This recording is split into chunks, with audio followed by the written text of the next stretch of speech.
નમસ્કાર વિદ્યાર્થી મિત્રો, ફરી એકવાર આજના લેક્ચરમાં સ્વાગત છે. હવે અગત્યના ટોપિક જે છે બરાબર, નીટની એક્ઝામની દૃષ્ટિએ અને બોર્ડની એક્ઝામની દૃષ્ટિએ ખૂબ અગત્યનો ટોપિક જે છે હવે આપણે શરૂ કરવા જઈ રહ્યા છીએ. આપણી બુક્સની અંદર છે સામાન્ય રીતે જે ટોપિક જે આપેલા છે એ બધા શોર્ટમાં આપેલા છે, પણ હવે આપણે જે ટોપિક જે શરૂ કરવાના છે એ આપણે હવે થોડાક વિસ્તારથી સમજવાના છે. હવે આપણે થોડા ઘણા દાખલા છે એ ગણવાના. દાખલા એટલે કે મેથ્સના દાખલા નહીં હો, આપણા બાયોલોજિકલ દાખલા છે આપણે જોવાના છે કે જે નીટમાં ને એમાં અવારનવાર પૂછાય છે, બોર્ડમાં પૂછાય છે ખાસ. તો બુકની અંદર ઘણી બધી વસ્તુ આપેલી નથી, પ્રસ્તાવનાની અંદર થોડું ઘણું આપી દીધું છે. તો આપણે પ્રસ્તાવના છે બુકની ઓલી પણ જોઈ લઈએ અને એને અલગથી વિસ્તૃત રીતે છે હકીકતમાં કઈ રીતે તમારે સમજવાનું છે તો મેં તમને અલગથી બોર્ડવર્ક છે કરેલું છે. આ બોર્ડવર્ક છે તમારે છે ક્યાંક છે લખી લેવાનું છે બુક્સની અંદર, કારણ કે તમને કામ લાગશે બરાબર. કારણ કે નેક્સ્ટ ટાઈમ આપણે જ્યારે દાખલાને એવું ગણવાનું છે આ બધું ત્યારે કામ લાગશે. તો સૌથી પહેલાં આપણે એક ટોપિક જે સમજવાનો છે એ આપણે સમજી લઈએ. એ છે વિકૃતિ, એને કહેવાય છે મ્યુટેશન બરાબર. મ્યુટેશન, વિકૃતિ એટલે એને કહેવાય મ્યુટેશન. હવે તમે ઘણીવાર સાંભળેલું હશે કે વિકૃતિ એટલે શું એમ. હવે શરીરની અંદર વિકૃતિ આવે છે એટલે શરીરમાં એટલે કે કાંઈક ખાસ પ્રકારનો ફેરફાર થાય છે. આપણું ડીએનએ છે, રંગસૂત્રની અંદર છે કાંઈક ખામી સર્જાય એના કારણે શું થાય તો કે જનીનિક ખામી સર્જાય એના કારણે સ્વરૂપલક્ષી ફેરફાર છે આપણી સામે આવે છે બરાબર. તો એનું કારણ છે મ્યુટેશન બરાબર, વિકૃતિના કારણે એવું થાય છે. તો આવી ઘણી બધી બાબત છે એ આપણી બુકની અંદર આપેલી છે પ્રસ્તાવનાની અંદર બરાબર. જસ્ટ સમજવા માટે એ આપણે સમજી લઈએ અને પછી આપણે જે અગત્યની વસ્તુ ફોકસ કરવાની એના ઉપર ફોકસ કરશું. તો આપણી બુકમાં વ્યાખ્યા આપી છે કે વિકૃતિ એક એવી ઘટના છે કે જેને પરિણામે ડીએનએનો જે અનુક્રમ છે એમાં વૈકલ્પિક બદલાવ પ્રેરાશે. ડીએનએ અનુક્રમ, તમે ડીએનએ વિશે છે આખી રચના છે તપાસ ભણી ચૂકેલા છો. ડીએનએની રચના તમે 11માં પણ ભણેલી છે બરાબર. એમાં પ્યુરિન, પિરિમિડિન પ્રકારના બેઝિસ હોય છે. AGCT નાઇટ્રોજન બેઝિસ હશે, પેન્ટોઝ શર્કરા હશે, ફોસ્ફેટ સમૂહ હોય. તો એનો જે બેઝિક ક્રમ છે એ બદલાશે એટલે કે વિકૃતિ માટે જવાબદાર છે. હવે વિકૃતિ છે એ જનીનિક પણ હોઈ શકે છે, રંગસૂત્રીય પણ હોઈ શકે છે, જુદા જુદા પ્રકારની વિકૃતિ હોય છે બરાબર. ખાલી ડીએનએનો એક નાનો એવો ટુકડામાં પણ ફેરફાર આવી જાય તો પણ વિકૃતિ આવી શકે છે. આ બધી વસ્તુ આપણે વારાફરતી જોવાની છે. ઓકે, તો એના પરિણામ સ્વરૂપ શું થશે આપણે વાત કરી તો કે જનીન પ્રકાર અને સ્વરૂપ પ્રકાર છે બંને છે એમાં પરિવર્તન આવશે. આ પ્રકારની વિકૃતિ થશે તો બરાબર. એટલે સ્વરૂપ પ્રકારે ફેરવાશે ને, જીનેટિકલી તમારા શરીરમાં કંઈક ચેન્જીસ આવે તો સ્વરૂપ પ્રકાર બદલાઈ જશે. તો પુનઃ સંયોજન સિવાય વિકૃતિ છે એ અસાધારણ ક્રિયા છે એમ કહેવાય, જે ડીએનએમાં વિવિધતા લાવશે બરાબર. એક સેન્ટેન્સ આવું આપણી બુકની અંદર આપેલું છે. આ બધી વસ્તુ આપણે છે પ્રસ્તાવના જેવી છે અમુક સમજેલી છે અને આપણે અલગથી આપણે સમજવાના છીએ. થોડુંક ડીપની અંદર દાખલામાં ને બધામાં આપણે કામ લાગશે, કારણ કે બુકની અંદર ખાલી આપણે 2-3 વ્યાખ્યાઓ આપી દીધેલી છે, વિસ્તૃત રીતે સમજાવેલું નથી અને હવે આપણે પાછું સમજવાનું છે. આ તમે આગળના ચેપ્ટરમાં આપણે જોશું કે સામાન્ય રીતે પ્રત્યેક રંગસૂત્રિકા, રંગસૂત્ર હોય એનો એક નાનો એવો ટુકડો એને આપણે રંગસૂત્રિકા કહીએ છીએ બરાબર. આ રીતે રંગસૂત્ર હોય બરાબર. રંગસૂત્રિકાનો એક નાનો એવો ટુકડો, એની અંદર ગૂંચળામાં એક રચના આવેલી, આપણે એને કહીએ છીએ ડીએનએ બરાબર. અને ડીએનએનો એક નાનો એવો ખંડ એટલે આપણે એને કહીએ છીએ જનીન તરીકે ઓળખીએ. તો આ રંગસૂત્રિકામાં એક છેડાથી બીજા છેડા સુધી સળંગ ગૂંચળામય રચના હોય છે એને આપણે કહીએ છીએ ડીએનએ. કુંતલ સ્વરૂપે આવેલું હોય બરાબર છે, એવું તમે 11માં ભણી ચૂકેલા છો. તો ડીએનએના ખંડનો શું થાય, લોપ થાય અથવા દ્વિગુણન. લોપ એટલે તો કે એક ટુકડો વહી જાવ બરાબર, દ્વિગુણન એટલે ડબલ થઈ જાવ. તો જો ડીએનએનો એક ખંડ વયો જાય તોય વિકૃતિ થાય, ડબલ થઈ જાય તોય વિકૃતિ થાય બરાબર. તમે ઘણા લોકોમાં જોયું હશે 5 આંગળાને બદલે 6 આંગળા હોય, 7 આંગળા હોય. Is one type of mutation કહેવાય છે. આ બધી વસ્તુ આપણે વારાફરતી સમજવાના છીએ. તો આ બધી વસ્તુ થાય બરાબર. રંગસૂત્રમાં એ ફેરફાર પ્રેરે છે કેમ કે જનીનના રંગસૂત્રમાં સ્થિતિ છે એક પ્રકારની માનવામાં આવે એટલે રંગસૂત્રમાં એ ફેરફાર આવશે. રંગસૂત્ર ઉપર જનીનિક ગોઠવણી હશે બરાબર. ડીએનએનો એક નાનો ખંડ એટલે આપણે એને જનીન તરીકે પણ ઓળખીએ છીએ. આનાથી વિશેષ આપણે એમ કહીએ કે સામાન્ય રીતે કેન્સર કોષો, તો કેન્સર છે એ શું છે, એક પ્રકારની વિકૃતિ છે બરાબર. કોષોની અંદર છે શું થાય, અવિભેદિત જથ્થો સર્જા છે, સેલ ડિવિઝન છે કેટલું બધું થાય છે. તો આવું શું કામ થાય છે, એની પાછળ છે જુદા જુદા કારણો છે.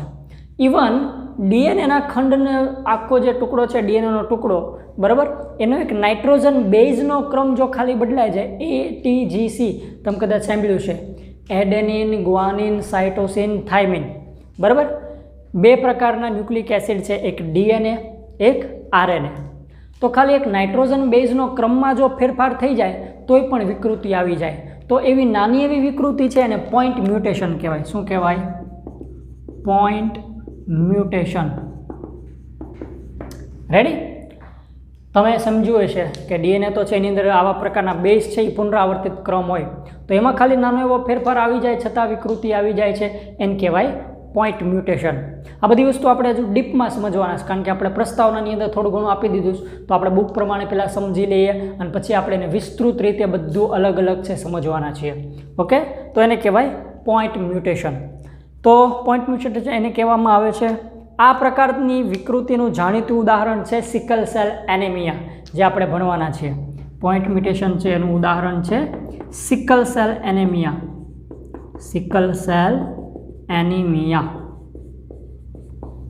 ઓલા દાંતરડા જેવા રક્તકણ થઈ જાય તમે કદાચ સાંભળ્યું હશે આવા દાંતરડા જેવા રક્તકણ છે એ થઈ જાય છે બરાબર સિકલ એટલે દાંતરડું બરાબર સિકલ એટલે સેલ દાંતરડા જેવા રક્તકણ છે એ થઈ જાય છે એના ઘણા બધા સિમ્પટમ્સ જોવા મળે આ બધું જોવાના છે આપણે આગળ તો સિકલ સેલ એનેમિયા છે પછી ડીએનએની વધારે બેઝ જોડી એનો લોપ થાય એક જોડીને બદલે એક કરતાં વધારે જોડી લોપ થઈ જાય છે બરાબર અથવા દ્વિગુણન થાય છે ફોટોશિફ્ટ મ્યુટેશન ઉત્પન્ન કરે છે આ બધી વસ્તુ છે આપણે વારાફરતી જોવાનું છે 6થા ચેપ્ટરની અંદર અમુક વસ્તુ અહીંયા જોવાના તો આ સ્તરે વિકૃતિની ક્રિયાવિધિની ચર્ચા આપણે વિષય વસ્તુની બહાર છે કારણ કે વિકૃતિ વિશે આપણે કીધું કે આ જે આખી જે ચર્ચા છે વિકૃતિની ક્રિયાવિધિની એ ચર્ચા છે વિષય વસ્તુની બહાર છે કારણ કે વિકૃતિ વિશે તમે જેટલું ભણો એટલું ઓછું છે કારણ કે આપણે હું તમને ભણાવીશ તમારી બુકની અંદર નથી પણ આપણે નીટની દૃષ્ટિએ ભણવાનું છે તો ઓકે તો વિકૃતિ અને રાસાયણિક તથા ભૌતિક કારકો દ્વારા પણ થશે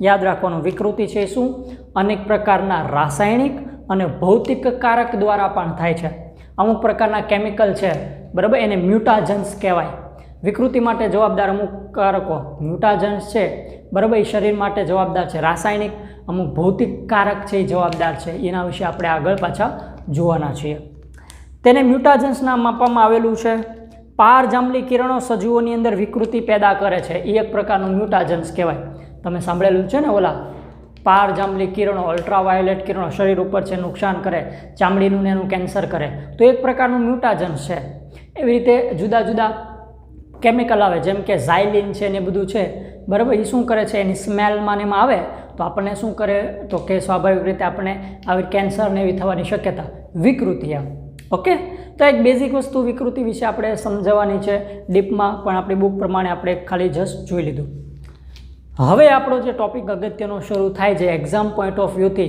કે જેમાંથી ખૂબ દાખલાઓ ને એવું બધું પૂછાય છે એનો બેઝિક વસ્તુ છે આપણે સમજવાની છે અત્યારે બરાબર કે તમને ચાર્ટ છે એ ઘણા બધા પૂછાય છે તો આપણે એકાદ એક્ઝામ્પલ છે ચાર્ટનું છે તમને સમજાવવાના જેથી કરીને તમને ચાર્ટ છે એ ઓળખતા આવડે છે ઓકે જનીનિક અનિયમિતતા એમાં આપણે વંશાવલી પૃથક્કરણ છે સમજવાના છીએ બેઝિક પ્રસ્તાવના આપેલી છે આપણે પહેલાં બુક પ્રમાણે સમજી લઈએ પછી તમને એક્સ્ટ્રા જે વસ્તુ છે એ હું તમને સમજાવું હવે વંશાવલી પૃથક્કરણ એટલે શું તો સ્વાભાવિક છે ઘણીવાર તમે સાંભળેલું હશે અમુક રોગો કે જે વારસાગત છે એ ઉતરે છે બરાબર વંશ બાય વંશ એમ તો કે ઘણા બધા રોગો કે પેઢી દર પેઢી છે ઉતરે છે એમ તો માનવ સમાજની અંદર આપણે એમ કીધું છે કે માનવ સમાજમાં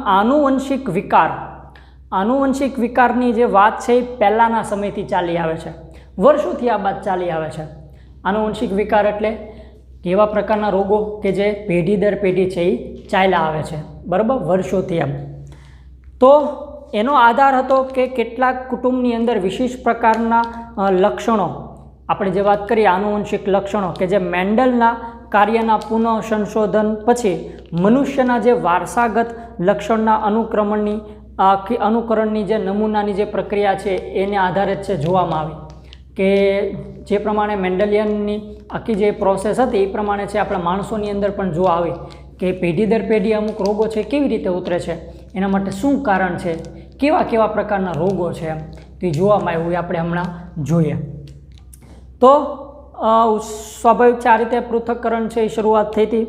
સ્પષ્ટ છે કે વટાણાના છોડ અને અન્ય સજીવોની અંદર કરવામાં આવેલા તુલનાત્મક સંકરણના જે પ્રયોગો આપણે જોયા તો મનુષ્યની અંદર તો સંભવ નથી ને. વટાણાની અંદર આપણે એકારે કેટલા બધા આવા પ્રકારના પ્રયોગો કર્યા, તો મનુષ્યની અંદર તો આપણે જાણવા માટે આવા પ્રયોગો કરી ન કે ને. વટાણામાં ચાલો ને આપણે સંકરણ કરાયું, એની પેઢી આપણને તરત મળી ગઈ, તો આપણે ઓળખી પણ કે ચાલો આની પેઢીમાં આવા લક્ષણ જોયા. માણસમાં એમ કઈ રીતે કરું તાત્કાલિક? તો એ વસ્તુ માણસની અંદર શક્ય છે નહીં. મનુષ્યમાં તો એવું શક્ય નથી ને, તો કે ના, શક્ય છે નહીં. તો એના માટે શું કરવું પડે છે તમારે? તો કે વંશગત વારસો છે એ તમારે જોવો પડે છે તમારા પિતૃઓની અંદર, કે કેવા કેવા પ્રકારના લક્ષણો હતો એમાં, અને એ લક્ષણો પેઢી દર પેઢી ઉતર્યા કે કેમ, આ બધી વસ્તુ. તો એના માટે એક વ્યાખ્યા આપેલી છે. એટલા માટે એક જ વિકલ્પ આપણી પાસે રહેશે. શું?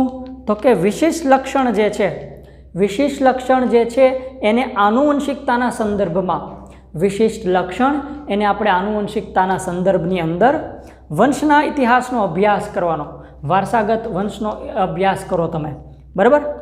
તો માનવ કુટુંબમાં અનેક પેઢી સુધી શું કરવાનું? માનવ કુટુંબની અંદર અનેક પેઢી સુધી કોઈ એક લક્ષણ છે એની નોંધ રાખવાની જે બાબત છે એને કહેવાય વંશાવલી પૃથક્કરણ.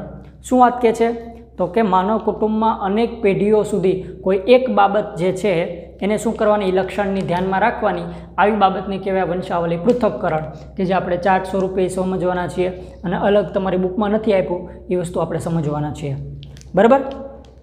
અને વંશાવલી પૃથક્કરણ આખું જે વંશવૃક્ષ છે તરીકે એને આપણે લક્ષણ છે એનું પેઢી દર પેઢી આપણે વિશ્લેષણ પણ કરવામાં આવે છે. તો માણસની અંદર એવું કીધું છે કે જનીન વિદ્યામાં વંશાવલી અભ્યાસ એક મહત્વપૂર્ણ ઉપકરણ છે.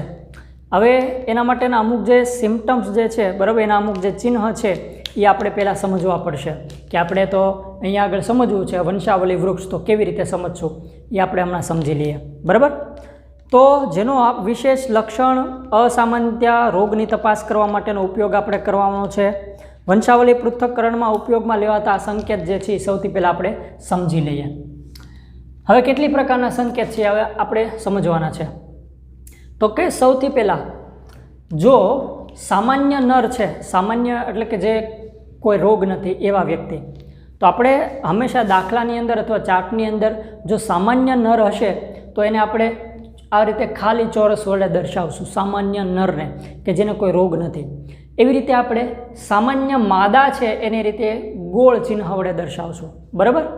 સામાન્ય નર છે એને ચોરસ વડે, ખાલી સામાન્ય માદાને ગોળ વડે દર્શાવશું આપણે. આ ચિહ્ન ખાસ યાદ રાખજો. એવી રીતે જો આ રીતે ડાયમંડ જેવો એટલે ચોરસ છે એને આપણે ડાયમંડની રીતે આપણે ગોઠવી દઈએ, તો એનો મતલબ આવા પ્રકારનું ચિહ્ન છે ત્યાં કોઈ લિંગનો ઉલ્લેખ છે નહીં. લિંગ એટલે ત્યાં આગળ નર પણ નથી કે માદા પણ નથી, એવો કોઈ ઉલ્લેખ કરવામાં આવ્યો નથી, આપણને ખબર નથી. એ ચિહ્ન એના માટે વપરાશે. ઓકે, તો ચાલો, ચોરસ છે એ નર માટે, રાઉન્ડ છે એ માદા માટે, અને આ છે લિંગનો ઉલ્લેખ નથી. હવે ચાલો, આ તો આપણે ખબર પડી કે આવા ચિહ્ન જ્યાં જે ઉપયોગ થાય એ બધા સામાન્ય વ્યક્તિ છે. પણ માનો કે એની અંદર આપણે આ રીતે આખું જે ચોરસ છે, ગોળ છે, બરાબર, ડાયમંડ છે એ ભરેલા હોય આખા, બરાબર, એ પેઇન્ટ કરેલા હોય એવા ચિહ્ન દેખાડે તો એવા સમયે આપણે સમજવાનું છે કે એ જે પેરેન્ટ જે છે એ સંતતિ છે એ અસરગ્રસ્ત છે, બરાબર. એ સંતતિ અથવા એ પેરેન્ટ્સ કેવા હશે? અસરગ્રસ્ત છે, એટલે રોગિષ્ટ છે. જો ચોરસ આ રીતે પેઇન્ટ કરેલો હોય તો સમજવાનું નર અસરગ્રસ્ત છે, ગોળ છે તો એ માદા અસરગ્રસ્ત છે, અને ડાયમંડ છે એ શું છે? અસરગ્રસ્ત છે, પણ એમાં કોઈ લિંગનો ઉલ્લેખ છે નહીં, આપણને ખબર નથી. એ રીતે હવે અલગ રીતે સમજીએ. ચાલો, આ રીતે આખા ચિહ્ન સમજ્યા આપણે, તો હવે સ્વાભાવિક છે કે પેઢી દર પેઢી રોગો ક્યારે ઉતરશે? તો સ્વાભાવિક છે કે રોગો ત્યારે જ ઉતરે કે જ્યારે નર અને માદા છે એની વચ્ચે શું થાય? મૈથુનની પ્રક્રિયા થાય. એટલે મૈથુન એટલે શું થાય? સંવનનની પ્રક્રિયા થાય. તો જો બેમાંથી કોઈ એક રોગિષ્ટ હશે તો સ્વાભાવિક છે શક્યતા રહે કે એની જે સંતતિ છે એમાં શું આવે?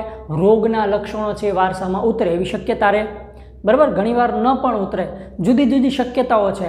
તો આવી કેટલી બધી શક્યતાઓ રહેલી છે, એ બધી શક્યતાઓ આપણે દાખલા સ્વરૂપે સમજવાના છે, અને તમારે અલગ બુકની અંદર ઉતારવાનું છે. અહીંથી આ બધું બોર્ડવર્ક છે તમારે અલગ બુક સારા પિન પેજમાં અથવા બુકની અંદર તમે લખતા હોય એમાં ઉતારવાનું છે, બરાબર. નીટના લેક્ચર જે તમારા અલગથી જે આવે છે એના માટે ખાસ. તો ચાલો, આ નિશાની શું દર્શાવે છે? તો ચોરસ અને આ જે રાઉન્ડ જે છે એ બંનેને જો આ રીતે આડી લાઈન વડે જોડવામાં આવેલું હોય તો એને આપણે સમજવાનું છે કે અહીંયા આગળ શું છે, બંને વચ્ચે મેથુનની પ્રક્રિયા થાય છે, એટલે આ બંને વચ્ચે સંવનન થયું છે, બરાબર, એટલે પ્રજનનની પ્રક્રિયા થાય. અથવા સામાન્ય રીતે આપણે એમ પણ કહીએ કે બંનેના લગ્ન થઈ ગયા, બરાબર. પ્રજનન ન કહેવું હોય તો આપણે એમ કહીએ ચાલો એ બે શું કરી લીધા, લગ્ન કરી લીધા, મેરેજ કરી લીધા છે. ઓકે, તો આ બંને વચ્ચે મેથુનની પ્રક્રિયા દર્શાવે છે, આડી લીટી મેથુન અથવા સંવનન, બરાબર ને. તો તમને એ રીતે જ કહેશે, સીધો ક્વેશ્ચન પૂછે કે ચાલો એક માદા છે, સામાન્ય માદા છે, અસરગ્રસ્ત નર સાથે છે, બરાબર. એક સામાન્ય માદા છે, એક અસરગ્રસ્ત નર છે, બરાબર, અને એના વડે આવી સંતતિ થાય છે, એટલે આપણે એમ જ સમજવાનું એ બેનાના શું થયા છે, મેરેજ થયા છે. તો એ સમયે આપણે આ ટાઈપની સંજ્ઞા છે આપણે યાદ રાખવી પડે. ચાલો બીજી દ્રષ્ટિએ સમજીએ.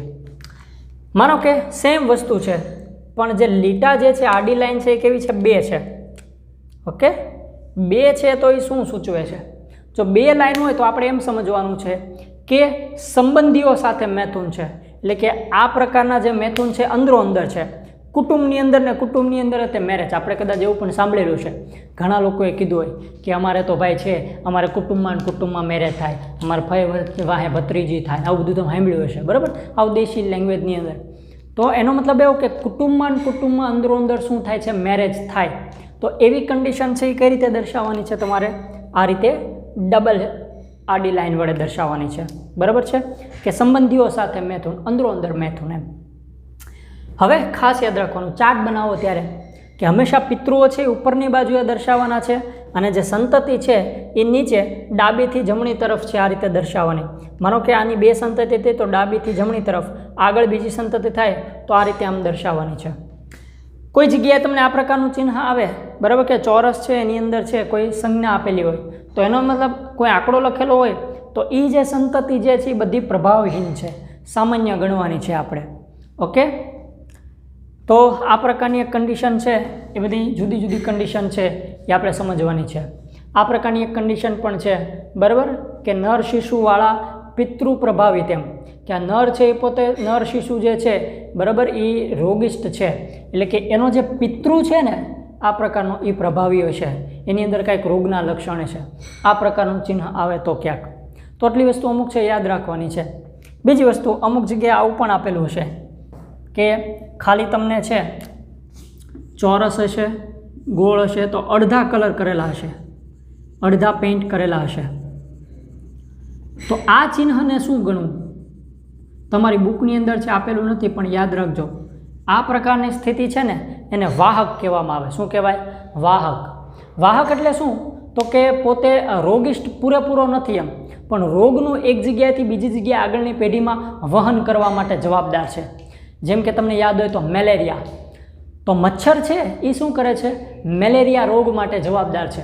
મચ્છરને પોતાને મેલેરિયા નથી થતો, પણ મેલેરિયા માટે જવાબદાર જે પ્લાઝ્મોડિયમ જે છે, પ્લાઝ્મોડિયમ છે એ શું કરે, એની લાળ ગ્રંથિમાં હોય, આપણને મચ્છર કરડે છે એટલે આપણામાં પ્લાઝ્મોડિયમ આવ્યું એટલે આપણને મેલેરિયા થયો એમ.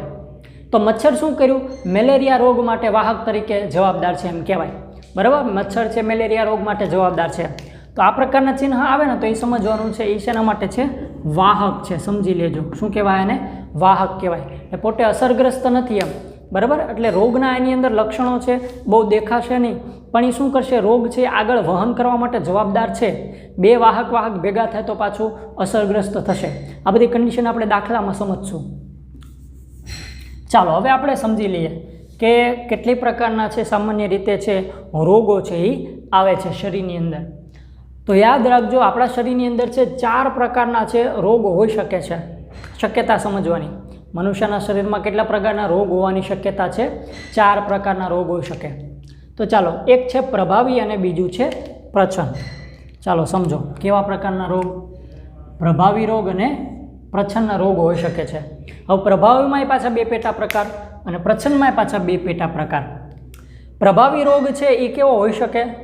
એક સંલગ્ન પ્રભાવી પણ હોઈ શકે. એક સંલગ્ન પ્રભાવી એટલે તો યાદ કરો, એક્સ રંગસૂત્ર છે, બરાબર, લિંગી રંગસૂત્ર. તો લિંગી રંગસૂત્રની અંદર જો ખામી સર્જાશે, બરાબર, તો જે રોગ થશે એને કહીશું આપણે એક સંલગ્ન પ્રભાવી લક્ષણવાળા રોગ. અને દૈહિક પ્રભાવી એટલે શું? તો કે આપણા જે દૈહિક રંગસૂત્ર છે, બરાબર, એટલે કે આપણા શરીરના બોડીના રંગસૂત્ર છે એની અંદર જો અસર ખામી સર્જાય અને જે રોગ થશે બરાબર, અને એ જો રોગ માટે જવાબદાર હોય તો એને આપણે કહીશું દૈહિક પ્રભાવી લક્ષણવાળા રોગ એમ. તો ચાલો 4 પ્રકારનો રોગ, એમાં એક છે પ્રભાવી પ્રકારનો. પ્રભાવી પ્રકારનો કઈ રીતે? એક સંલગ્ન પ્રભાવી પણ હોઈ શકે, દૈહિક પ્રભાવી તે એટલે લિંગ સંકલિત પણ હોઈ શકે છે, દૈહિક સંકલિત પણ હોઈ શકે. એવી રીતે પ્રચ્છન્ન પ્રકારના રોગ, જો પ્રભાવી પ્રકારના રોગ છે, પ્રચ્છન્ન પ્રકારના છે, આપણે એમ થાય પ્રચ્છન્ન પ્રકારના રોગ પણ છે, તો કે હા, એ આપણે જોશું. તો પ્રચ્છન્ન પ્રકારના તે પાછા કેવા? એક સંલગ્ન પ્રચ્છન્ન રોગ પણ છે અને દૈહિક પ્રચ્છન્ન પ્રકારનો રોગ હોય તે લિંગી રંગસૂત્ર છે એની અંદર, તો કે એક સંલગ્ન પ્રચ્છન્ન અને દૈહિક પ્રચ્છન્ન રોગ પણ છે. એ આપણે બધું વારાફરતી સમજવાનું છે. ઓકે, તો ચાલો હવે આને આપણે છે એક ચાર્ટ દ્વારા સમજીએ. તમને એક્ઝામની અંદર કોઈ આ ટાઈપનો ચાર્ટ છે આપેલો હોય અને ચાર્ટ ઉપરથી તમારે ઓળખવાનું હોય ઘણીવાર કે આ ચાર્ટ છે એ કેવો છે, આ 4માંથી કન્ડિશન આપી દે. એટલે આ કન્ડિશન તો પાછી બુકમાં તો આપી જ નથી, બરાબર, પણ તમને સીધું પૂછે છે. જૂના ઓલા સિલેબસમાં પૂછતા આવો કોઈ ચાર્ટ આપે છે, આવો ચાર્ટ છે તમને પ્રેક્ટિકલ પરીક્ષામાં પૂછે તો તમારે ઓળખવાનો છે કે એક સંલગ્ન પ્રભાવી છે, બરાબર, દૈહિક પ્રભાવી છે, એક સંલગ્ન પ્રચ્છન્ન છે કે દૈહિક પ્રચ્છન્ન છે. તો તમને ઓળખતા આવડવું જોઈએ ચાર્ટ ઉપરથી. ચલો 2 જ મિનિટ થશે, તમે કોઈ પણ ચાર્ટને ઓળખવા માંડશો, પણ આ વસ્તુ ક્યાંક લખી રાખવાની છે, મેં કીધું એમ તમને કામ લાગશે. તો ચાલો મનમાં પહેલાં એક પ્રશ્ન પૂછવાનો બધા લોકોએ. કોઈ પણ ચાર્ટ હોય ને, એક પહેલી જ લાઈન ક્વેશ્ચન છે, આ બધાએ પૂછવાનો. પહેલો ક્વેશ્ચન કેવો પૂછવાનો? આ કે 100% અસરકારક સંતતિ. શું કહું છું હું? 100% અસરકારક સંતતિ કેવી છે? અસરકારક સંતતિ. અસરકારક એટલે રોગિષ્ટ એમ. કેવી? 100%. એવી સંતતિ કે જે પોતે 100% અસરગ્રસ્ત છે, રોગિષ્ટ છે. તો આવી અસરકારક સંતતિના પિતૃઓ છે એ અસરકારક છે પાછા, પણ કેવા? એ પોતે પાછા 100% એમ. સમજાય શું કહું? 100% અસરકારક સંતતિ જે છે એટલે કે જે બાળકો જે છે, બરાબર, જે પેઢી પિતૃમાંથી જે પેઢી આવી છે, એટલે કે જે પિતૃમાંથી જે પેઢી આવી છે, જે બાળકો જે સંતતિ છે એ પોતે 100% અસરકારક છે, બરાબર. 100% અસરકારક સંતતિના પિતૃઓ છે એ અસરકારક છે કે નહીં? તો પહેલાં તો આપણે ચેક કરવાનું કોઈ પણ ઓલામાં કે ચાલો અહીંયા આગળ છે અસરકારક સંતતિ છે, તો આ તો પિતૃ છે, બરાબર. તો કે ચાલો આ કોણ છે? પિતૃ. તો એની જુદી જુદી આવી સંતતિ છે, આપણે ચાર્ટ સ્વરૂપે આપી છે. ઓકે, ચાલો અહીંયા આગળ એક અસરકારક સંતતિ છે. આ કોણ છે? અસરકારક માદા છે. અસરકારક માદા છે. ઓકે, તો ચાલો આ સંતતિ છે એના જે પિતૃઓ છે અસરકારક છે. તો કે ચાલો અસરકારક તો છે, પણ 2માંથી 1 છે કે 2 છે? તો કે ના, 1 જ છે, અને તે કોણ છે? પિતા અસરકારક છે. ચલો અહીંયા એક કોણ છે? નર છે. એ કેવો છે? અસરકારક છે, બરાબર છે. તો ચાલો આ તો એના પેરેન્ટ્સ જ થયા, તો કે અસરકારક છે, તો કે હા. હવે અહીંયા હું જોઉં, ચાલો આ બંનેમાંથી આ એની પેઢી જે છે સંતતિ, તો પછી આ સંતતિ જે છે એટલે કે આ પિતૃ છે, બરાબર. જો આના માટે આ સંતતિ છે અને આ પોતે પિતૃ છે, કોના માટે? આના માટે. આ બંને વચ્ચે શું થયું? પ્રજનન થયું, એટલે આ એક પેઢી બની. તો ચાલો અહીંયા આગળ જે સંતતિ છે તો એના પિતૃ પાછા 100% અસરકારક નથી. સમજાય? બીજી દ્રષ્ટિએ કહું તો અહીંયા આગળ જુઓ તમે, અહીંયા આગળ આપણે એક ચાર્ટ આપ્યો છે કે આ બંને અસરકારક છે સંતતિ, પણ એના પિતૃ પાછા કેવા છે? અસરકારક નથી, 100% અસરકારક છે નહીં. આ તો સામાન્ય જ છે. જો તો અહીંયા આગળ આ સંતતિ છે એના પિતૃ કેવા છે? સામાન્ય છે. અહીંયા આગળ આ પિતૃ અસરકારક આ સંતતિ છે એના પિતૃ કેવા છે? અસરકારક નથી. ખાલી ઉપર જ આપણને શક્યતા છે, પણ આ 100% અસરકારક છે નહીં. કોણ? પિતૃઓ. તો ચાલો જ્યારે આવી કન્ડિશન થાય ને તો આપણી પાસે 2 જવાબ છે. ચાલો હા છે કે ના? અસરકારક છે કે નહીં? તો કે ચાલો ના. મારો જવાબ આવ્યો ના. ઓકે, શું આવ્યો મારો જવાબ અત્યારે? તો કે ના. તો ચાલો ના આવે તો એનો મતલબ થયો કે એવા લક્ષણ છે કેવા હશે? પ્રચ્છન્ન હશે. કેવા હશે? પ્રચ્છન્ન. એટલે એ જે રોગ છે એ કેવો હશે? પ્રચ્છન્ન હશે, બરાબર. ચાલો હવે આપણને ખબર પડી કે એ રોગ કેવો છે? પ્રચ્છન્ન છે. પણ પ્રચ્છન્ન ખરો, પણ એક સંલગ્ન પ્રચ્છન્ન છે કે દૈહિક પ્રચ્છન્ન છે એ કેમ ખબર પડે? સમજાય? પ્રચ્છન્ન છે એ ખબર પડી ગઈ, પણ એક સંલગ્ન પ્રચ્છન્ન છે કે દૈહિક પ્રચ્છન્ન છે કેમ ખબર પડે? તો પાછો એક ક્વેશ્ચન પૂછવાનો. ચાલો ક્વેશ્ચન શું પૂછશું આપણે? બીજો ક્વેશ્ચન તો કે 100% અસરકારક સ્ત્રી, 100% અસરકારક સ્ત્રી કે જેમના પિતા અને પુત્રો શું છે, એના પિતા અને પુત્રો છે અસરકારક છે કે નહીં. તો આપણે પૂછવાનું કે ચાલો અહીં તો પહેલાં સ્ત્રી છે એ ગોતવી પડશે. 100% અસરકારક સ્ત્રી, તો કે ચાલો અહીંયા આગળ કોઈ એક સ્ત્રી છે અસરકારક છે, તો કે હા અસરકારક છે. બરાબર, તો ચાલો જોઈએ આપણે કે સ્ત્રી છે શું કીધું, 100% અસરકારક સ્ત્રી, એમના પિતા અને પુત્રો અસરકારક છે. તો કે ચાલો આના પિતા તો શું થશે, તો કે આ યસ ચોરસ આ અસરકારક છે, પણ એના પુત્રો અસરકારક છે, તો કે ના પુત્રો તો અસરકારક છે નહીં. એમ ચાલો બીજે ક્યાંય જોઈ લે ક્યાંય છે, તો કે ના અત્યારે આગળ અહીંયા એક જ છે. આ માદા છે કેવી છે, અસરકારક છે, 100% અસરકારક છે, પણ એને જેમના પિતા અને પુત્રો અસરકારક છે, તો કે પિતા અસરકારક છે પણ પુત્રો અસરકારક છે નહીં. તો ચાલો ફરીવાર પાછો મારો જવાબ શું આવ્યો, હા કે ના, તો કે મારો જવાબ આવ્યો ના. તો ના જવાબ આવ્યો એટલે સ્વાભાવિક છે આ પ્રકારનો રોગ છે એ કેવા હશે, દૈહિક પ્રચ્છન્ન પ્રકારના રોગો છે.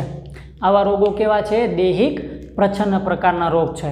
તો હવે તમને સમજણ પડી કે તમે આ ચાર્ટ દ્વારા તમે કોઈ પણ ચાર્ટ છે બરાબર, એ ચાર્ટ છે એ તમે એના દ્વારા સમજી શકશો કે આ ચારમાંથી કેવા પ્રકારનો રોગ છે, કયા રોગનો કેમાં સમાવેશ થાય એ પણ આપણે જોવાના છીએ. બરાબર, હવે માનો કે એની બદલે હા આવી હોત તો, એટલે કે સંતતિના પિત્રો છે અસરકારક હોત તો સ્વાભાવિક છે કે હા હોય તો સ્વાભાવિકથી રોગ કેવા હોત, પ્રભાવી હોત. પ્રભાવી હોત તો કેવી શક્યતા આપણે જોવાની હોત, તો કે 100% અસરકારક પુરુષ જોવાનો. 100% અસરકારક પુરુષ, એના માતા અને એના પુત્રીઓ છે એ કેવા હશે, અસરકારક. બરાબર, તો જો એમાં પાછી શક્યતા જોવાની, જો બંને અસરકારક ન હોય તો ના, તો દૈહિક પ્રભાવી છે, હા હોય તો એક સંલગ્ન પ્રભાવી હશે. ઓકે, તો આ એક હતું આપણે વંશાવલી પૃથક્કરણનો એક ચાર્ટ છે આપણે સમજવાનો હતો. બરાબર, એની પછી આપણને આપેલું છે મેન્ડેલિયન અનિયમિતતાઓ, એટલે કેટલા પ્રકારના રોગો છે આપણે ભણવાના છે એનું આખું લિસ્ટ આપેલું છે. મેન્ડેલિયન અનિયમિતતા અને રંગસૂત્રીય અનિયમિતતા આપણી બુકમાં એ જસ્ટ આપણે જોઈ લઈએ, આ ક્યાંક લખી લેજો. ઓકે, તો ચાલો મેન્ડેલિયન અનિયમિતતા વિશે આપણે વાત કરીએ. આપણી બુકમાં આપ્યું છે કે વ્યાપક રીતે આપણે વાત કરીએ કે જનીન અનિયમિતતાઓ છે એને બે જૂથમાં મેકશું આપણે, એવું કીધું છે. એક તો મેન્ડેલિયન અનિયમિતતા અને રંગસૂત્રીય અનિયમિતતા. આપણે બે પ્રકારના રોગો ભણવાના છે, મેન્ડેલિયન અનિયમિતતા અને રંગસૂત્રીય અનિયમિતતા. એના બધા નામ છે યાદ રાખવાના છે, અને આમાંથી જ કોઈ એક રોગ હશે એ આપણે જોશું વારાફરતી એક. ઓકે, તો ચાલો કેમાં કોનો સમાવેશ થાય. હવે માનો મેન્ડેલિયન અનિયમિતતા એવી છે, સૌથી પહેલાં આપણે વાત કરીએ મેન્ડેલિયન અનિયમિતતા. તો મેન્ડેલિયન અનિયમિતતા એવી છે કે જેમાં કોઈ એક જનીનમાં રૂપાંતરણ થાય અથવા વિકૃતિ થાય. શું, એક જનીનની અંદર માત્ર શું થાય, તો કે વિકૃતિ રૂપાંતરણ થાય, તો એને મેન્ડેલિયન અનિયમિતતા કહેવાય. ખાસ વ્યાખ્યા બધું છે ક્યાંક નોટ્સ ડાઉન કરી લેજો, અંડરલાઇન કરી લેજો. ઓકે, આ વિકાર છે એ જ ક્રિયાવિધિ દ્વારા સંતતિમાં ઉતરશે. પાછો એ શું થશે, પાછો સંતતિમાં ઉતરી આવશે, જેનો અભ્યાસ આપણે આનુવંશિકતાના સિદ્ધાંત દ્વારા આપણે કરવામાં આવ્યો. આ રીતે આપણે કરશું. બરાબર, પણ દાખલા ગણશું આપણે એ રીતે. તો આ પ્રકારની મેન્ડેલિયન અનિયમિતતાની આનુવંશિકતાના ઉદાહરણો છે એ કુટુંબમાં વંશાવલી પૃથક્કરણ દ્વારા આપણે શોધશું. આ રીતે આપણે ગોતશું. આપણે એના એક્ઝામ્પલ છે યાદ રાખો છે, હિમોફિલિયા છે, સિસ્ટિસ ફાઇબ્રોસિસ છે, સિકલ સેલ એનિમિયા છે, રંગ અંધતા છે, ફિનાઇલ કિટોનુરિયા, થેલેસેમિયા. આ બધા રોગ આપણે ડીપમાં એક કરતાં સમજશું. ઓકે, પછી એ પણ બતાવવું જરૂરી છે. આપણે કીધું છે કે મેન્ડેલિયન અનિયમિતતા પ્રભાવી કે પ્રચ્છન્ન હોઈ શકે છે. આપણે હમણાં આ જે ગોઈતું એ પ્રભાવી પણ હોઈ શકે છે, પ્રચ્છન્ન પણ હોઈ શકે. જો આપણને ખાલી એક જ લાઇનમાં કહી દીધું પ્રભાવી હોઈ શકે, પ્રચ્છન્ન હોઈ શકે, પણ કેવી કન્ડિશન હોય તો કોને સંલગ્ન પ્રભાવી છે, કોણ પ્રચ્છન્ન છે, એ બધું આપણને આપ્યું નથી. એટલે ખાસ આ વસ્તુ ચાર્ટ છે ક્યાંક લખી લેજો.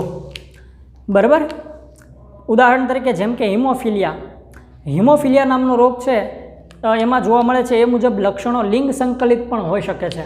આ રીતે આપણે તમને કીધું ને, લિંગ સંકલિત પણ રોગ હોઈ શકે છે. બરાબર, એ સુસ્પષ્ટ છે કે એક સંલગ્ન પ્રચ્છન્ન લક્ષણ છે એ વાહક માદામાંથી નર સંતતિને પ્રાપ્ત થશે. હવે વાહકની બધું શું છે મેં તમને સમજાવી ચૂક્યો છું. નર છે એ ક્યારેય વાહક નહીં હોય, યાદ રાખજો. નર છે એ ક્યારેય વાહક નથી હોતો, કારણ કે એની અંદર એક જ રંગસૂત્ર આવેલું છે, બીજું વાય છે.